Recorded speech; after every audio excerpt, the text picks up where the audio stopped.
Merci pour l'invitation. Donc, moi, je suis donc mathématicienne de formation. Je suis à l'UFR de médecine, la faculté de santé de l'Université Paris-Cité. Je suis également membre de l'Institut Prairie et je suis cofondatrice de la startup Sonio, partenaire de ces deux autres startups qui seront le support de mes exemples. Alors, on m'a demandé de faire un petit panorama sur l'IA en santé aujourd'hui. Et en fait, le contexte général est extrêmement intéressant parce que, il y a eu plusieurs étapes. D'abord, l'émergence de l'imagerie médicale et de l'utilisation de l'IA en imagerie médicale qui a été impactée parce qu'en fait, en face, on avait tout l'essor de ce qu'on appelle computer vision, vision par ordinateur, qui s'est déployé très très vite puisque l'image est une donnée qui était extrêmement structurée, facile à utiliser et surtout qui existait sur Internet en quantité. Ce qui a permis d'avoir énormément de contributions qui ont été dans ce domaine-là et qui ont pu se reporter de manière assez intéressante sur les données médicales. L'étape d'après, ça a été la génétique. Pourquoi? Parce que c'est un véritable besoin d'exprimer des modèles en génétique, de comprendre la génétique et de comprendre ce qui se passe sur ces données-là également, qui sont à la base de beaucoup de diagnostics, en particulier en oncologie. Et puis, la dynamique est beaucoup plus récente, mais merci à tous les chats GPT et autres, autour du texte. Le langage est une donnée non structurée, plus difficile à comprendre, beaucoup plus variable. Pour dire la même chose, vous pouvez utiliser mille et une façons. Et donc, ça a été beaucoup plus compliqué pour modéliser ces données-là, mais de manière beaucoup plus récente, et grâce à ce qui s'est passé sur les grands modèles de langue, on a réussi à faire évoluer aussi l'analyse des comptes rendus médicaux. Le souci reste quand même celui de la donnée. Quand vous avez des modèles comme ChatGPT, ils sont énormément demandeurs de données. Des données de qualité qui doivent être en quantité, qui doivent être représentatives pour éviter les biais. Et en médecine, ça veut dire multicentrique. Vous ne pouvez pas faire une étude sur un seul et unique centre de recrutement. Elles doivent être interopérables aussi parce que si une donnée est stockée, donc prenez une image, un JPEG d'un côté, en PNG de l'autre, vous pouvez avoir un souci d'interopérabilité. Alors en imagerie, c'est beaucoup plus structuré que dans le texte ou d'autres types de données. Et on avait un énorme besoin de se structurer en France puisque les données étaient extrêmement parcellaires, elles étaient locales, très peu ouvertes sur l'extérieur. Et donc, il y a 1 an et demi maintenant, presque 2 ans, on nous a confié avec Jérôme Marchand-Harvier, Anne-Sophie Jeannot, Emery Loang et donc moi, la tâche de faire un rapport sur l'utilisation secondaire des données de santé, où en était la France par rapport au paysage international et qu'est-ce qu'il fallait recommander. Donc, on a fait une trentaine de recommandations pour justement favoriser l'essor et l'émergence de l'IA sur les données de santé. La chose la plus importante, c'est qu'on a besoin de partager et on a besoin de se coordonner. On a toujours une crainte en santé, c'est que les données soient partagées et donc mal utilisées, piratées. Il y a un vrai danger à partager.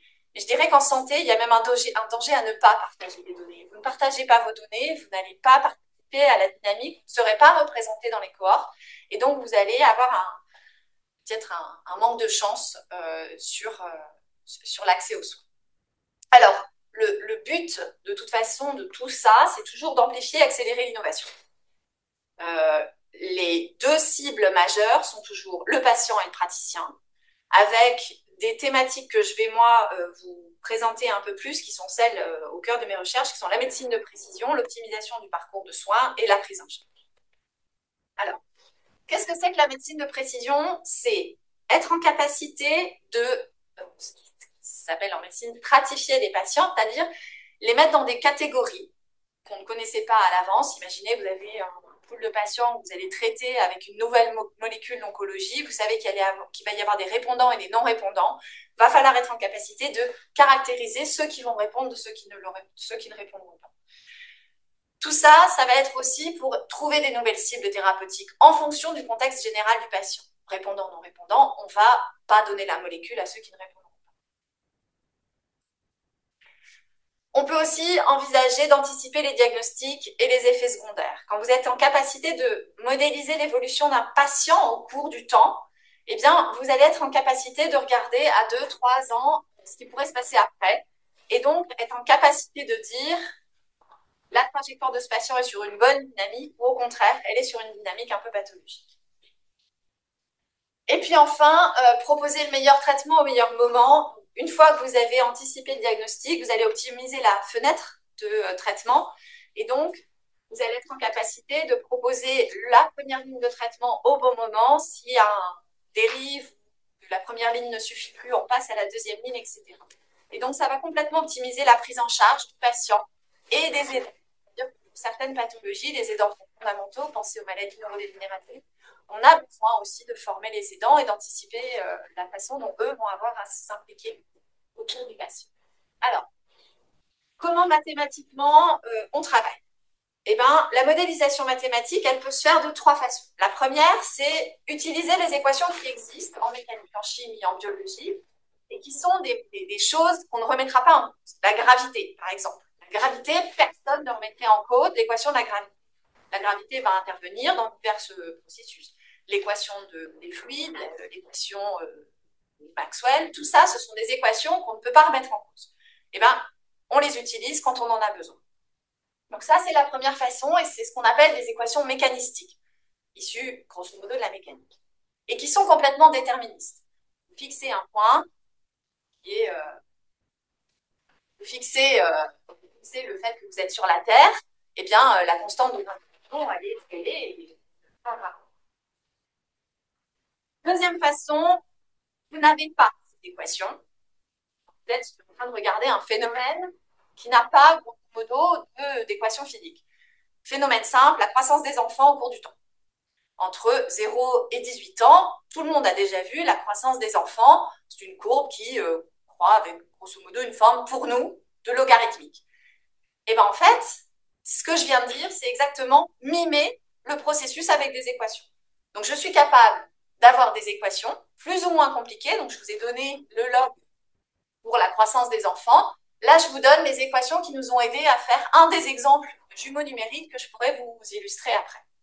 Donc l'idée, c'est cette fois-ci, je n'ai plus d'équations, mais j'utilise les mathématiques pour modéliser un système, une évolution de trajectoire par exemple, mathématiquement avec des objets, tout le champ de mathématiques que j'ai. Ici, évidemment, je ne fais que mimer le phénomène.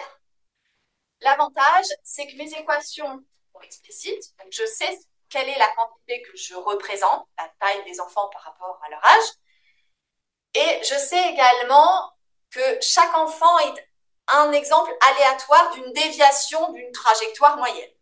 Donc en fait, j'ajoute un peu d'aléa. Là où dans les équations mécanistiques, il n'y avait pas d'aléa, dans les équations ici, vous allez avoir de l'aléa que vous allez prendre en compte à 2 niveaux. Une population va être déterminée, il peut y avoir plusieurs sous-populations. Vous allez faire des sous-groupes, mais chaque population aura sa propre dynamique, garçon-fille, par exemple, que vous savez ou que vous ne savez pas identifier, a priori. Et au sein de ces 2 populations, chaque individu, il y aura des choses qui seront au niveau de l'individu, va avoir sa propre déviation, sa propre dynamique. Et puis enfin, quand vraiment, là je vous ai mis les équations les plus compliquées qu'on ait eues à produire, qui sont déjà pas si simples, quand on ne sait plus faire, ben finalement, on va sur des équations implicites et qui sont les réseaux de Nord. Ça, c'est souvent appelé les boîtes noires parce que, grosso modo, les gens ne comprennent pas ce qui se passe dedans. On sait quand même à chaque fois que chacun des nœuds, chacune des couches, c'est une équation simple. Et qu'en fait, ce qui rend les choses extrêmement complexes, c'est le fait de concaténer toutes ces petites équations simples. Donc, je fais des équations très simples, grosso modo des moyennes locales, mais je les fais en cascade, avec des échelles différentes, et du coup, ça va me donner quelque chose qui va être beaucoup plus complexe et qui va réussir souvent à modéliser des phénomènes plus complexes sur lesquels on n'avait pas les équations au départ. Alors, j'ai quelques exemples. Donc, le premier, c'est juste pour faire écho à ce que vous avez déjà vu dans les séances d'avant sur comment utiliser les grands modèles de langue pour aider à la partie très administrative d'une consultation médicale. C'est pas quelque chose que j'ai produit moi-même, hein, start-up française, mais mine de rien, ça vaut le coup quand même de faire cocorico de temps en temps, qui a développé ça, la première, et puis d'autres ont fait des petits. Le premier exemple que je pourrais vous proposer, c'est le jumeau numérique avec les fameuses équations que je vous ai montrées pour modéliser la neurodégénérescence. L'autre exemple possible, c'est la modélisation par des équations implicites, donc des réseaux de neurones, pour faire de la création de données augmentées. C'est-à-dire, je vais avoir une petite cohorte, j'ai pas assez de puissance statistique pour conclure quoi que ce soit. Est-ce que je peux créer des patients artificiels à partir des patients réels pour venir augmenter la puissance statistique de mon test? Et enfin, le dernier exemple que je pourrais vous proposer, c'est ce qu'on appelle l'apprentissage par renforcement pour l'optimisation d'un parcours d'examen. À chaque fois, j'ai mis une start-up française, Cocorico, en face pour vous montrer que d'abord, on est loin d'être derrière en termes de production de technologies utiles et qu'en fait, c'est pas pour dans 10 ans, c'est déjà sur le marché, c'est déjà aujourd'hui. Alors, je vais d'abord passer très vite sur le cas LLM et puis après, je vous laisserai choisir entre jumeaux numériques, données augmentées ou optimisation de parcours d'examen. Alors, ChatGPT au service du médecin, donc c'est l'entreprise Nabla, née en France il y a à peu près 7-8 ans, en train de s'exporter aux États-Unis. Que fait Nabla? Nabla utilise ChatGPT comme première base, puis utilise des comptes rendus médicaux, donc leur premier cas d'usage, c'était l'obstétrique, enfin la gynécologie obstétrique, pour affiner ce qu'on appelle fine-tuning, le grand modèle, pour qu'il réponde maintenant à quelque chose de très spécifique, qui est le vocabulaire d'une consultation gynécologique. Donc l'idée, c'est que vous lancez Nabla Copilote et vous commencez l'entretien entre le médecin et le patient. Vous allez avoir le copilote qui va capturer le discours, en extraire le transcript complet et surtout un compte rendu, caractériser le motif de la visite, les symptômes, l'histoire de la maladie, etc., etc. Il est capable de savoir ce qui a rapport avec la consultation de ce qui n'en a aucun rapport. C'est-à-dire, si vous parlez que hier, vous êtes allé vous promener, si c'est pas pour dire que aujourd'hui vous avez une fracture du tibia parce qu'en fait vous avez glissé hier lors de votre promenade, le contexte de je suis allé me promener hier n'aura pas d'intérêt. Il le mettra si ça a un rapport avec le symptôme qui est la fracture du tibia. À l'issue de ça, vous allez avoir la génération du compte rendu qui se fait de manière automatique dès la fin de la consultation, qui doit évidemment être validé par le médecin. Il y a toujours une relecture par le médecin, puisque je vous rappelle que avec la loi de bioéthique, la décision et toute donnée doit toujours avoir une validation par un humain. Vous allez pouvoir mettre à jour le dossier de votre patient de manière automatique et surtout de manière structurée, c'est-à-dire que la donnée sera toujours la même à chaque fois. Et il n'y aura pas 1000 façons de dire la même chose, il n'y aura pas les fautes d'orthographe qui peuvent être introduites par un médecin qui tape un peu trop vite, etc., etc. Et donc, vous allez avoir un gain de temps du médecin pour se recentrer complètement sur sa consultation avec le patient. Alors, ça, c'était l'utilisation des LLM. De nouveau, Nabla n'est plus le seul à le faire, évidemment. Vous imaginez bien que c'est un marché assez lucratif. Et surtout, il y a beaucoup de startups plus ciblées en termes de produits qui ont fait ça, en particulier chez nous, Sonio. On a introduit ça parce que sur la partie vraiment obstétrique, accouchement, suivi de grossesse, etc., et pas gynécologie, la partie suivi de la femme, on avait besoin d'un standardisé que Sonio a proposé aussi.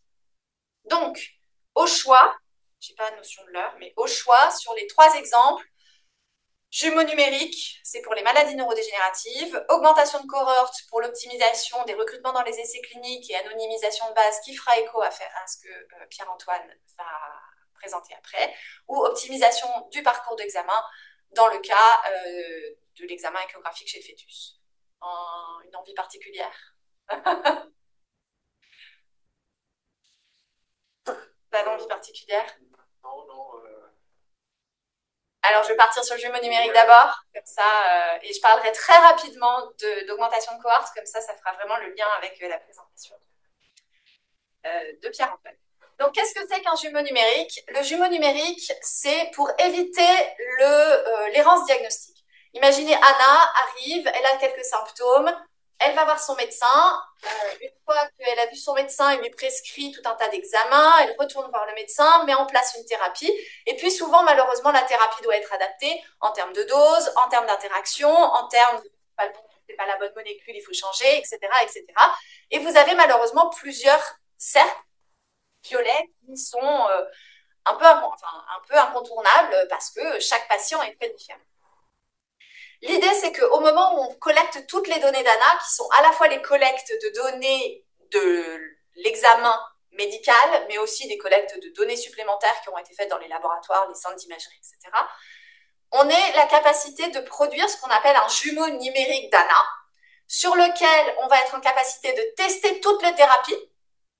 Donc là, on teste tout d'un coup, les différentes doses, les différentes molécules possibles, etc. De retrouver le meilleur. Donc, qu'est-ce qui, en termes de dosage de molécules, dans le contexte de tout ce qu'on connaît sur ANA, est le meilleur à ce moment-là? Ça sera peut-être plus vrai dans 3 mois, mais à ce moment-là, c'est ça qui se passe pour ANA.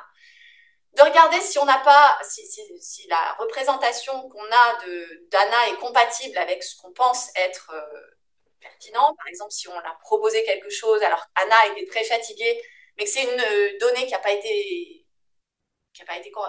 quantifiée dans le jumeau numérique, bah, on peut peut-être dire je ne vais pas prendre celui-là, mais je vais adapter parce que l'état de fatigue de mon patient fait que ce n'est pas cette molécule-là qu'il lui faut. Et là, on met en place le protocole, on regarde ce qui se passe dans la théorique des décisions, puisqu'on est toujours sur le jumeau numérique, mais ce qui va nous permettre d'avoir un traitement complètement optimisé et que Anna reparte sans refaire de boucle dans ceci. Alors évidemment, ça c'est tout ce qu'on espère, avoir le jumeau numérique entier sur tous les organes en interaction, etc., etc. On en est loin, malheureusement. Ce qu'on a réussi à faire, c'est la version plus élaborée de ces fameux courbes de croissance, où on a réussi pour les maladies neurodégénératives à avoir des courbes moyennes d'évolution, des trajectoires, et la variance interindividuelle qui est plausible en fonction des catégories. Donc ça, on a réussi à le faire pour la partie neurodégénérative, donc le cerveau, le vieillissement du cerveau. Donc comment on a fait? On a collecté toutes les données, chacun avec des... Ça marche plus. Chaque individu avec des trajectoires plus ou moins longues. Vous voyez, j'ai des patients qui sont venus 2 fois, d'autres 4 fois. On a recombiné l'information pour trouver quelles étaient les 2 catégories, garçon-fille, répondant, non-répondant. Ici, c'était Alzheimer versus des gens qui avaient une perte cognitive mineure qui devenait Alzheimer versus ceux qui restaient avec des pertes cognitives mineures, mild cognitive impairment. Et récupérer les fameuses trajectoires, donc garçon-fille ici, MCI versus, converteur versus stable, et être en capacité d'avoir l'interaction individuelle, la variabilité interindividuelle.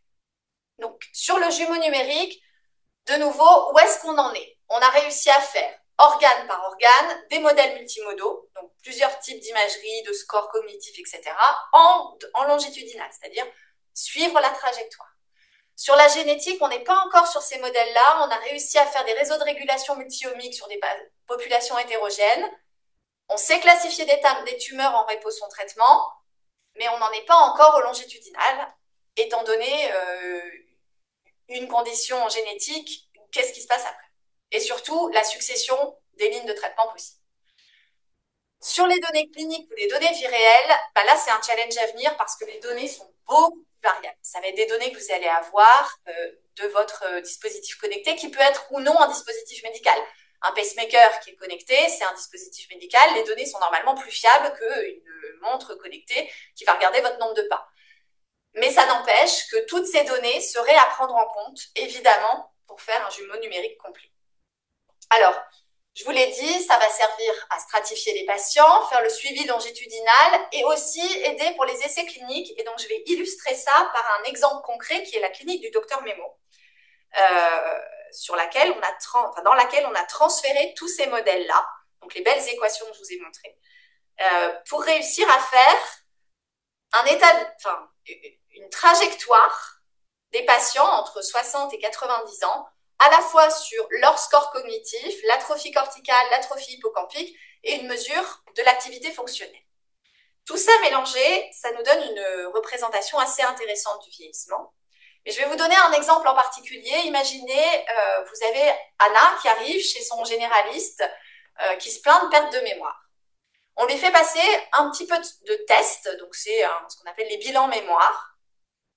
Et ça, c'est la courbe moyenne des 4 coefficients de mémoire, de langage, de motricité et de concentration, qui sont des évolutions malheureusement significatives pour une caractérisation de la maladie d'Alzheimer. Anna arrive et voilà ses scores. Le modèle est capable de personnaliser, donc je suis capable de dire, en fait, la trajectoire d'Anna, c'est celle-ci. Vous voyez, elle a dévié de la trajectoire moyenne. La trajectoire d'Anna, c'est celle-ci. Avec les critères neurologiques, Anna, pour nous, avant 80 ans, sera déclarée malade d'Alzheimer. On lui fera la ponction et on aura un problème de plaque amyloïde dans le cerveau. Pour Anna, malheureusement, elle a dû revenir jusqu'à 81 ans pour qu'on lui fasse la ponction et qu'effectivement, les gens s'aperçoivent que 4 ans avant, on aurait pu diagnostiquer la maladie. Ça, c'est évidemment quelque chose d'hyper important de pouvoir anticiper ces maladies de 4 ans. On arrive à anticiper Alzheimer de 4 ans en moyenne, Parkinson 2 ans, Huntington 3 ans et des maladies beaucoup plus rares et plus compliquées comme les maladies à corps de Lévy, qui sont vraiment des maladies complexes. On est sur 2 ans et quelques. Et ça, c'est en moyenne. Donc, il y a des patients sur lesquels on a un peu plus d'anticipation que d'autres, évidemment. Mais ce qui est intéressant, c'est que d'abord, vous allez anticiper la prise en charge. Alors, vous allez me dire, Alzheimer, ouais, bof, il n'y en a pas, quoi. Oui, mais Parkinson, Huntington, il y en a. Donc, vous allez pouvoir mettre en place le traitement en amont par rapport à ce qui aurait été un diagnostic actuel. Et puis, pour Alzheimer, vous allez pouvoir entrer dans l'autre phase, qui est la phase essai clinique. Donc, imaginez, donc Anna arrive ici, il y a une nouvelle molécule, alors il y en a plusieurs qui existent pour le traitement d'Alzheimer, elles sont juste pas accessibles en France pour l'instant, mais on espère qu'en 2025, ça va changer. Donc imaginez, vous avez un laboratoire pharmaceutique qui est en train de faire des recrutements pour un essai clinique phase 3 sur une molécule qui permettrait de ralentir les symptômes d'Alzheimer. Ce qu'ils regardent, c'est la partie motricité de l'Alzheimer, ils veulent retarder la motricité. L'essai clinique durera 18 mois. Est-ce qu'Anna est une bonne candidate pour l'essai clinique? Elle est arrivée ici et sur les 18 mois de l'essai clinique, finalement, la motricité, elle ne va pas beaucoup évoluer. Et si j'avais pris le langage, ça aurait été pareil. Donc, au regard de ce que la molécule va chercher à atteindre, Anna n'est pas un bon candidat. Parce que, on n'aura pas d'effet maladie pendant les 18 mois de l'essai, donc on ne verra pas l'effet traitement. Par contre, si on regarde les effets sur la mémoire ou sur la concentration, Anna est dans une phase extrêmement dynamique de ces deux critères.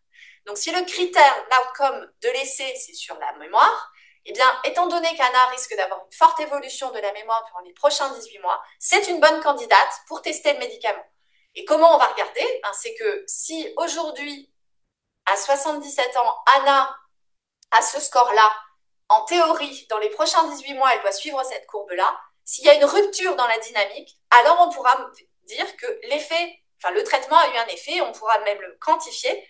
Ce sera la déviation à la courbe théorique. C'est exactement le même processus que les pédiatres utilisent quand ils voient qu'il y a des problèmes de rupture de croissance chez les enfants. C'est le même schéma mental. Exactement. L'idée, c'est de faire la même chose ici. Les pédiatres, ils disent, bon, alors, la personne est sur plus 1 sigma depuis tout petit. Tiens, c'est bizarre, là, en 1 an, elle est passée sur moins 1 sigma. Rupture de croissance, il y a un problème, il faut vérifier une maladie, alors je ne les connais pas. Et c'est exactement le même principe, là pour le diagnostic ou pour l'effet traitement. D'accord? Donc ça, c'est de nouveau, c'est quelque chose que vous pouvez aller regarder. Ça s'appelle la clinique du docteur Memo, donc docmemo.fr. Vous pouvez accéder à un premier questionnaire qui permet une première orientation de parcours de soins. L'avantage, c'est que vous allez avoir un premier tri pour vous ou surtout pour un proche. En général, c'est plutôt un enfant, plutôt un conjoint qui va s'apercevoir des petites pertes cognitives du proche. Et donc, vous pouvez tester la mémoire du proche pour avoir une optimisation rapide du parcours de soins, c'est-à-dire un bilan mémoire ou passer directement sur un bilan imagerie de neuroimagerie. Et ça sert, c'est très utile. Alors, rapidement, sur les cohortes artificielles, qu'est-ce qu'on a réussi à faire? Donc, la problématique, elle était la suivante. J'avais un petit échantillon de données, tout petit. Petit, c'est-à-dire une cinquantaine. J'ai 50 patients, je cherche à les caractériser correctement pour être en capacité de recréer des nouveaux patients qui vont avoir les mêmes caractéristiques que la population de départ. Pour ceux qui ont un peu... Si je reprends la croissance de mes enfants, bah, je suis en capacité là d'avoir dessiné la moyenne et plus 1 plus 2 sigma, je vais être en capacité de redessiner des enfants qui grandissent. D'accord? Donc je peux faire des petites croix sur un carnet de santé cohérente. Évidemment, il faut que ça croisse, il ne faut pas que ça décroisse et que ça remonte. Ça, il faut qu'il y ait une certaine cohérence. Et ben, je vais être en capacité de régénérer des enfants qui grandissent. Ou en tout cas, ce que j'ai comme information des enfants qui grandissent, c'est-à-dire juste leur taille. Donc là, j'ai des images. Je cherche à les caractériser pour pouvoir être en capacité de régénérer d'autres qui vont avoir exactement les mêmes caractéristiques. Donc c'est ce qu'on a réussi à faire. Évidemment, comme on s'est intéressé à, vous voyez ici, des sacs à main, des chaussures, des t-shirts, donc la base de données, elle est pas belle. Hein. On a à peu près des pantalons. Il va y avoir des pantalons, et voilà, des pantalons. On a essayé de caractériser des bases de données extrêmement diverses, que ce soit de l'imagerie, que ce soit des bilans, des questionnaires, des bilans biologiques, etc. On a tout pris. Donc, un modèle unique avec des équations, c'était pas possible.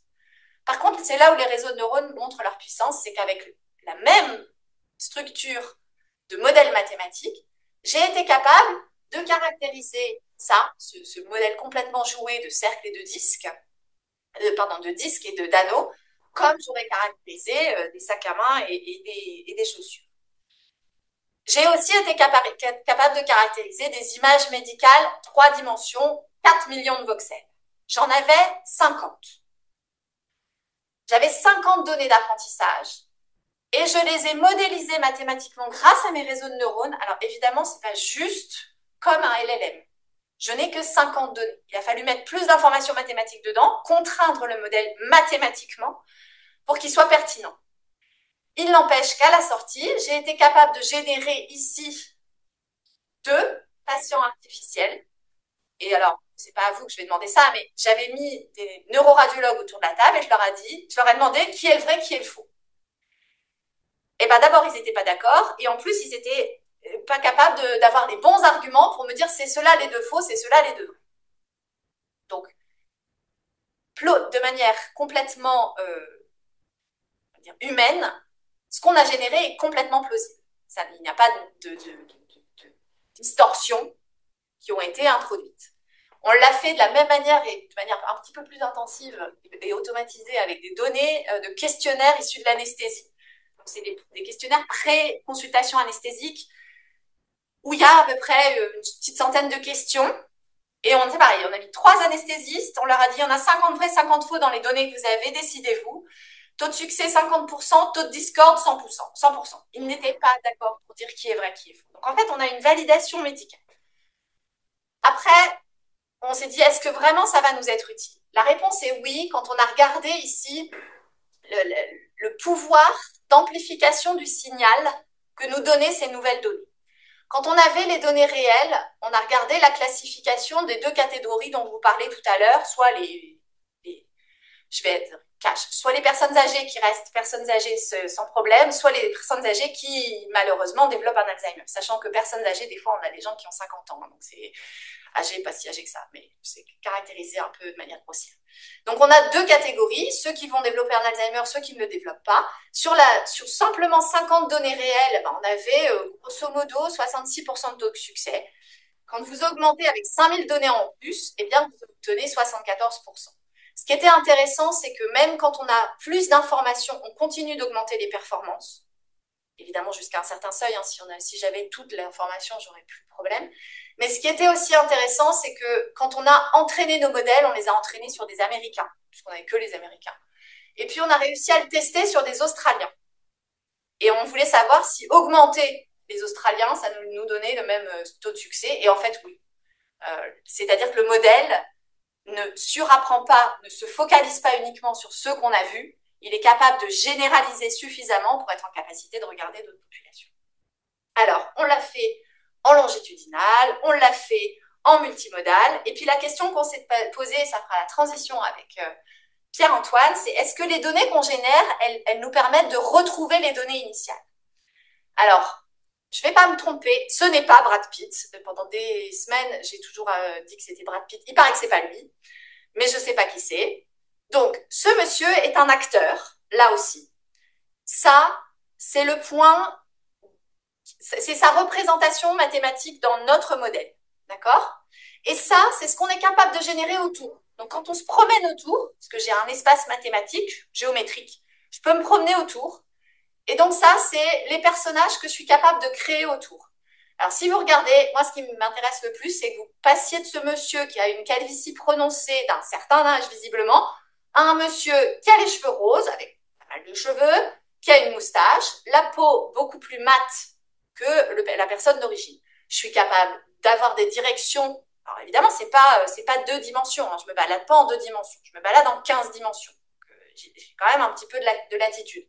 Je peux ajouter des lunettes, je peux devenir une femme, monsieur peut devenir une femme. Bref, on a une variabilité autour de mon échantillon qui est suffisamment importante pour que si je ne vous montre que ceux de droite, vous ne soyez pas capable de me dire qui était la célébrité d'origine.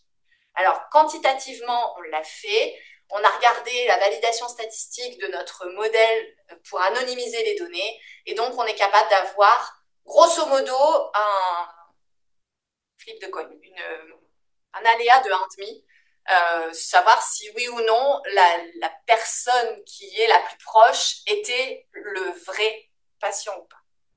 Donc voilà, tout ça, pour quelle utilité? Eh ben, les essais cliniques, quand vous avez un essai clinique phase 3 sur une maladie rare, sur un cancer extrêmement précis, sur des maladies très longues, vous avez des difficultés de recrutement, ça concerne 30% des essais cliniques. Eh bien, en fait, on pourrait sortir du Saint Graal du Randomized Clinical Trial, vous avez 50% traités, 50% contrôle. Vous basculez sur 70-80% traités, 20% contrôle qu'on augmente. Les contrôles, on risque rien à les augmenter. On n'est pas en train d'essayer de voir quelque chose de inconnu, puisque c'est le contrôle. Celui-là, on connaît. Donc, on les augmente. Et du coup, on arrive à, par exemple, sur un essai clinique où il fallait recruter 1000 personnes, 500, à n'en recruter que 500 traités sans contrôle. Et résultat, on gagne en rapidité, puisqu'on a une inclusion plus facile. On gagne en efficacité, parce qu'on garde les patients beaucoup plus... il y a une rétention des patients qui est plus importante, parce qu'au bout d'un moment, les patients, ils en ont marre d'être dans l'essai clinique, hein, surtout quand ils ont peur d'être dans le bras placebo. Et puis après, en termes de coût, ben, vous réduisez le coût et donc la possibilité de réinvestir sur autre chose. Et puis ça répond aussi à ce qu'il y avait dans le rapport Marchand-Invier, qui était d'ouvrir les bases de données. Quand on les a anonymisées, ben, on est capable de sortir du RGPD et donc d'avoir des bases de données qui vont pouvoir être exploitables par diverses personnes. Voilà, j'ai fini.